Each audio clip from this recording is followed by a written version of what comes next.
자, 이 N번방을 둘러싼 논란이 커지면서 경찰이 회원 확인에 들어갔고 운영자는 물론 이용자 신상까지 공개하라는 요구가 빗발치고 있습니다. 법적으로 가능한 일인지 또 처벌은 어디까지 가능한지 따져보도록 하겠습니다. 자, 강동원 기자. 예.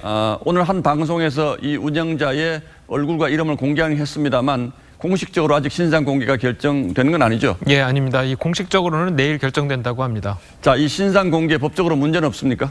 일단 범죄의 중요성 그리고 중대성을 놓고 본다면요. 이 신상 공개는 가능해 보입니다. 예. 자, 법에도 규정이 돼 있는데 이 성폭력 범죄 처벌 등에 관한 특례법을 보면 충분한 증거가 있고 또 국민의 알 권리 보장 등을 위해서 피의자의 신상을 공개할 수 있다. 이렇게 돼 있습니다.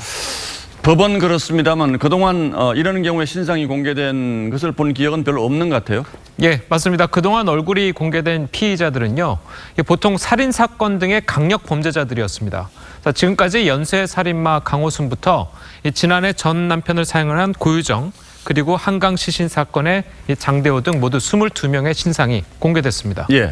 자, 이번 사건의 경우에 이 국민적인 공분도 크고 또 대통령까지 철저한 수사를 지시했기 때문에 이 피의자 신상 공개는 이루어질 것으로 예상이 되는 겁니다. 들어보시죠. 범죄의 중대성이 굉장히 큰 사건이기 때문에 신상 공개 대상도 될 수 있고 신상 공개가 가능하다면 예. 포토라인에 세워서 얼굴을 공개할 수도 있습니까?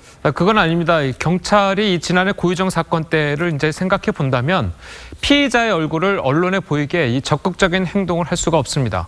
지난해 12월 조국 전국대 법무부가 주요 용의자에 대한 검찰 포토라인을 폐지하면서 검찰과 법원의 포토라인에서도 조 씨를 세우기는 쉽지가 않아 보입니다.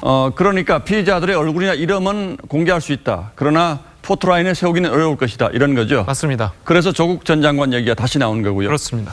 자, 그럼 이용자들의 경우는 신상 공개라든지 처벌이 가능합니까?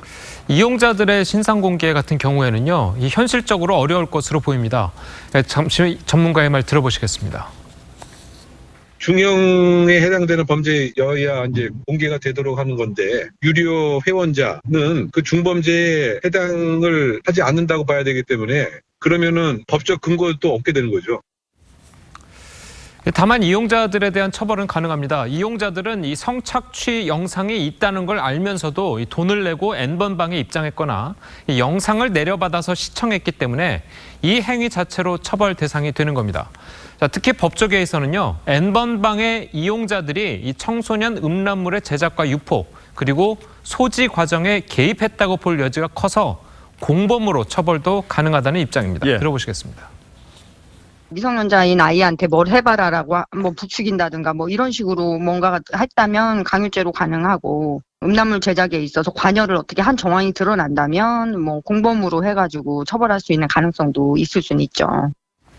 예, 이번 경우는 단순한 회원이라고 하더라도 이 공범 가능성이 있다는 점 여기에 주목을 해야 되겠군요. 맞습니다. 예, 강동원 기자 잘 들었습니다.